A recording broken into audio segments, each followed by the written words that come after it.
ஓம் காளி தேவியே போற்றி போற்றி. ஓம் மகா காளியே போற்றி போற்றி. ஓம் பைரவ காளியே போற்றி போற்றி. என் அன்பு குழந்தையே, இந்த மங்களகரமான தினத்தில் உனது பிரச்சனைகளை எல்லாம் போக்கி நீ கேட்ட வரங்களை எல்லாம் உனக்கு அள்ளி கொடுக்க வேண்டும் என்ற எண்ணத்தில் உன் தாய் காளி தேவி உன்னை தேடி வந்திருக்கின்றேன் என் தங்கமே. இந்த பதிவை முழுமையாக கேட்டுவிடு. என்னை அலட்சியமாகவோ இதை கேட்காமலோ மட்டும் சென்று விடாதே என் பிள்ளையே, என் அன்பு குழந்தையே. நான் உன்னிடத்தில் பேச வந்திருக்கின்றேன், நீ இதை கேட்க வந்திருக்கின்றாய். எக்காரணத்திற்காகவும் இதை தள்ளிவிட்டு போய்விடாதே. நான் சொல்கின்ற ஒவ்வொன்றையும் நீ தெளிவாக கேட்டுவிடு. நான் ஒவ்வொரு முறையும் சொல்ல வேண்டியதாகவே இருக்கிறதே. யாராவது வந்து விடுகிறார்கள், இல்லை அழைப்பு மணி ஒலித்து விட்டது, அதுதான் உனக்கு முக்கியமான வேலை என்று இதை உன் கையால் தள்ளிவிட்டு போகாதே. காரணம் என்ன தெரியுமா என் அன்பு பிள்ளையே?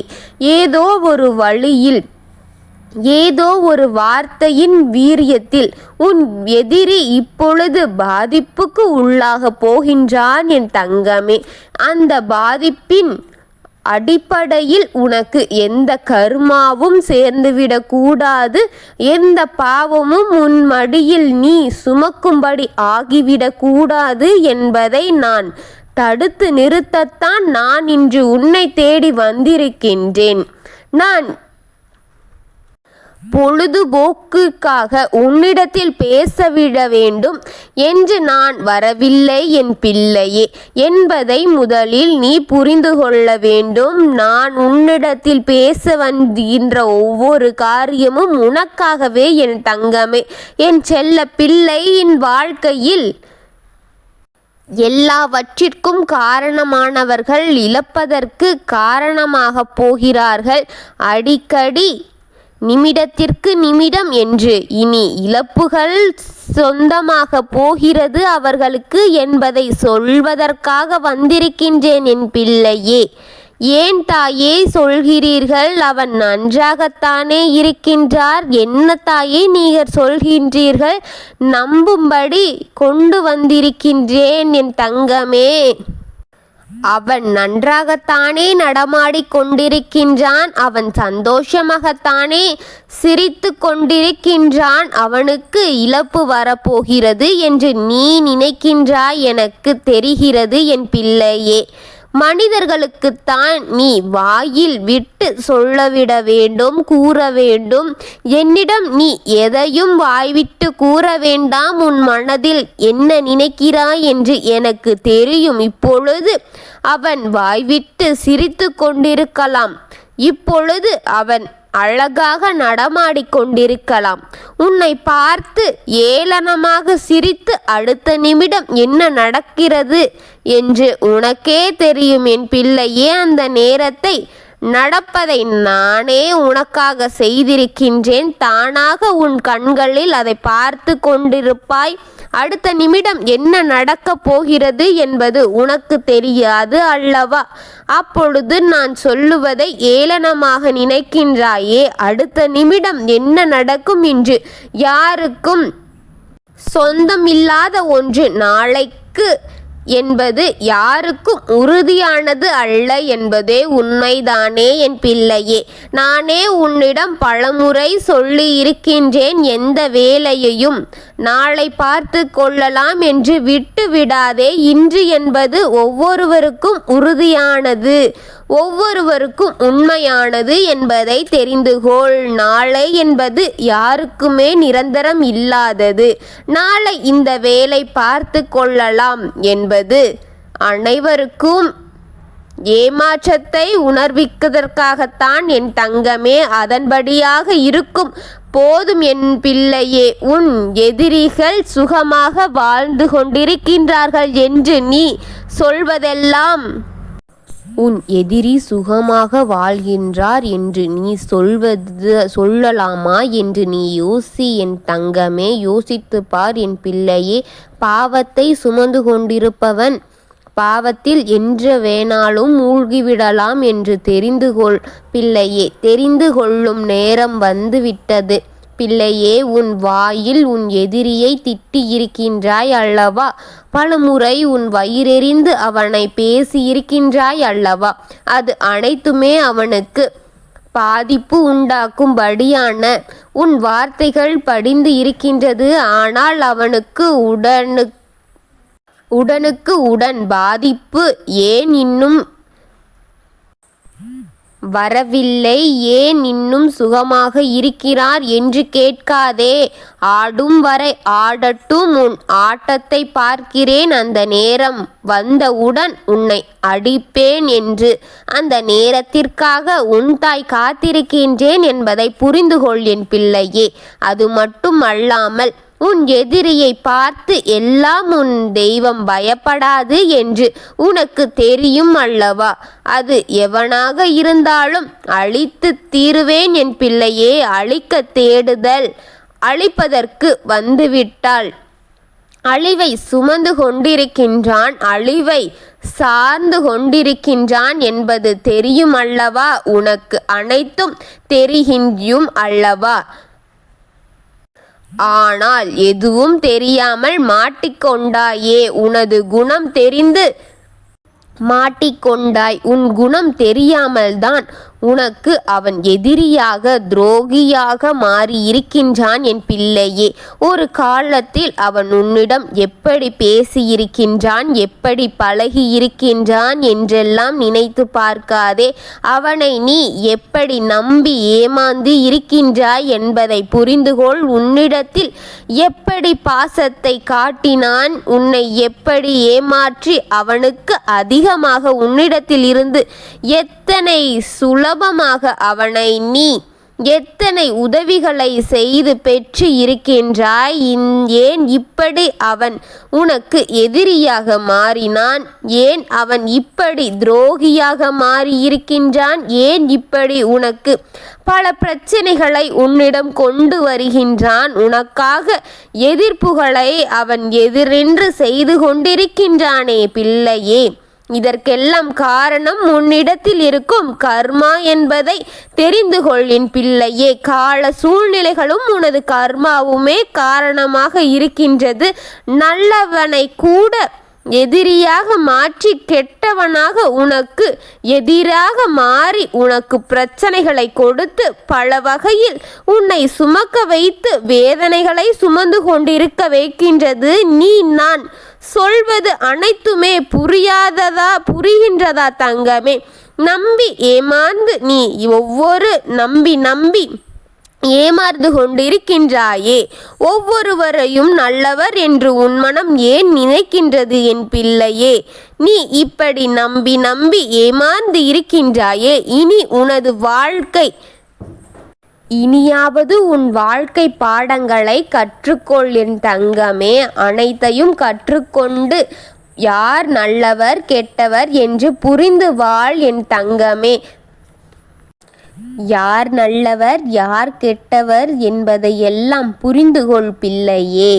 தாயே சொல்கின்றேன், நல்லவர் யார் கெட்டவர் யார் என்று நான் எப்படி புரிந்து கொள்வது என்று கேட்காமல் அதற்கு என்றுமே விடை கிடைக்காது பிள்ளையே. நாடகம் ஆடி முகமூடிகளை போட்டு சிரித்து இருப்பவர்கள் முதுகிற்கு பின்னால் கத்தியை வைத்திருக்கும் இந்த உலகத்தில் நல்லவன் யார் கெட்டவன் யார் என்பதை இங்கு யாராலும் கண்டுபிடிக்க முடியாது சூழ்நிலையில்தான் இருந்து வருகின்றார்கள். ஒவ்வொருவரும் இறுதி மூச்சு இருக்கும் வரை ஒவ்வொருவருக்கும் யாரை நம்புவது யாரை நாம் நம்ப முடியும் என்று இருந்து கொண்டுதான் இருக்கின்றது. தான் இருக்கும் நீயே.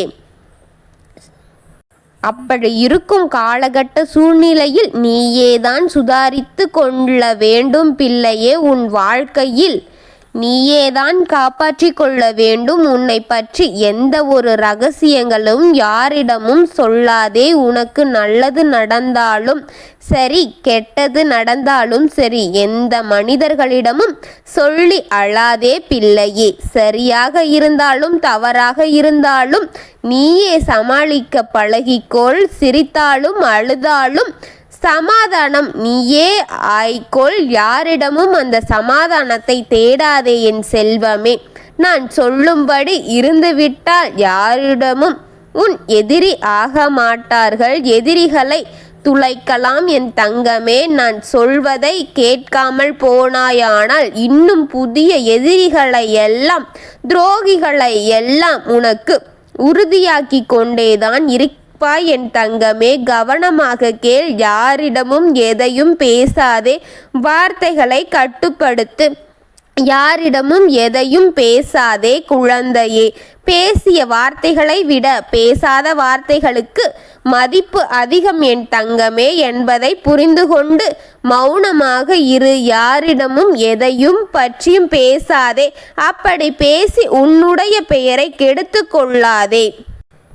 இங்கு உன்னை அவமானப்படுத்தி பார்க்க வேண்டும் என்று அனைவருமே நினைத்து, நீ ஒதுக்கப்பட வேண்டும் என்று நினைத்து, உன் வாழ்க்கையில் நீ அனைத்தையுமே இழந்து நிற்க வேண்டும் என்று, இழந்து நீ தனிமரமாக நடுத்தெருவில் நிற்க வேண்டும் என்று நினைக்கும் உன் எதிரிகள் முன்னால் உன் குடும்பத்தோடு தலை நிமிர்ந்து உன் உயர்வு பதவியில் கண்டு உன் பிள்ளைகளும் நீயும் நலமாக வாழ வேண்டும், வாழ்ந்து காட்ட வேண்டும் என் பிள்ளையே. அதற்காகத்தான் உன் தாய் ஒவ்வொரு முறையுமே உன்னை தேடி வந்து கொண்டிருக்கின்றேன் என்று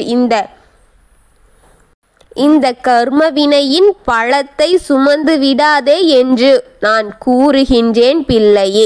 பழத்தின் கனிமாக தங்கமே முடியாமல், பாவத்தின் கணம் தாங்க முடியாமல் பாவத்தில் மூழ்கி அடித்து போவது உன் எதிரிகள் தான் என் தங்கமே. உன் எதிரிகளுக்கு இந்த தண்டனை கிடைக்கப் போகின்றது. அந்த எதிரியின் இடமிருந்து முதுகு தண்டில் பாதிப்பு, இடுப்பிற்கு கீழ் உணர்வுகள் இன்றி போகின்றது. படுத்த படுக்கையாக போகின்றார்கள் உன் எதிரி, உன் துரோகி. அழியும் நேரம் வந்துவிட்டது. நீ யார் வந்து உன்னிடம் எதை சொன்னாலும் கவனமாக கேள். கவலைப்பட்டு கொள்ளாதே. அதையெல்லாம் நினைத்து அவர்களுக்கு பாவம் பார்த்து விடாதே பிள்ளையே. ஐயோ பாவம் என்று ஓடி போய்விடாதே.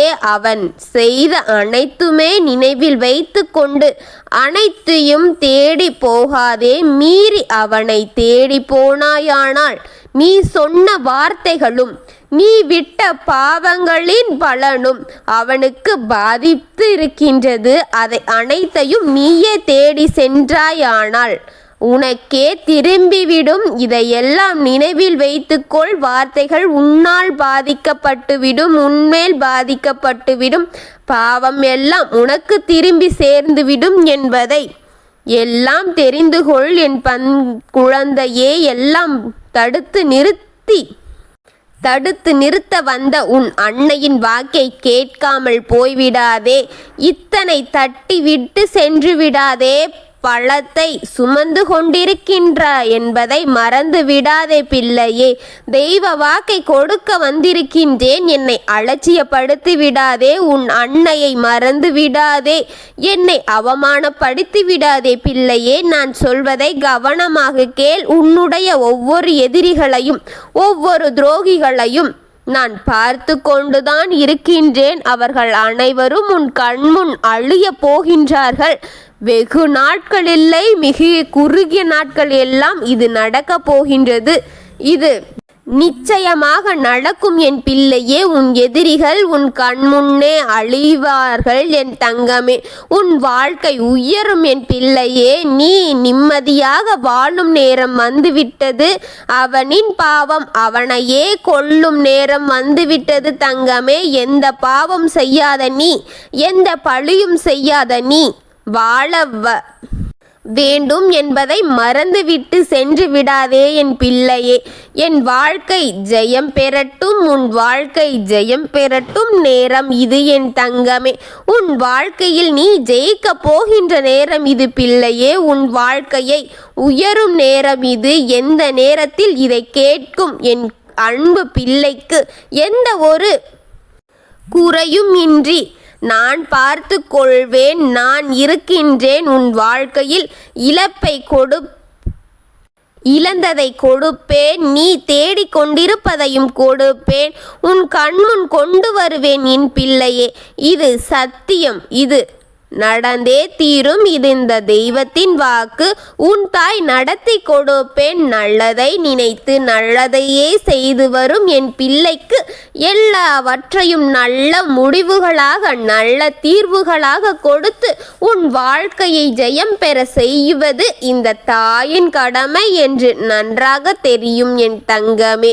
உனக்கு நடக்கப் போவதும் நடந்து கொண்டிருப்பதும் நடந்து முடிந்ததையும் நான் பார்த்து கொள்கின்றேன். இனி நடக்கப் போவதை அத்தனையும் ஜெயம் பெற செய்வது இந்த தாயின் பொறுப்பு என் தங்கமே. கவலைப்படாமல் கண்களில் இருக்கும் கண்ணீரை எல்லாம் துடைத்து தைரியத்துடன் உன் வாழ்க்கையை வாழ பழகு. நல்லதே நினைத்த உனக்கு நல்லதை நடத்தி கொடுக்கின்றேன். நான் இருக்கின்றேன். ஓம் காளி தேவியே போற்றி போற்றி. ஓம் மகா காளியே போற்றி போற்றி. ஓம் பத்ரகாளி தாயே போற்றி போற்றி. வாழ்க வளமுடன்.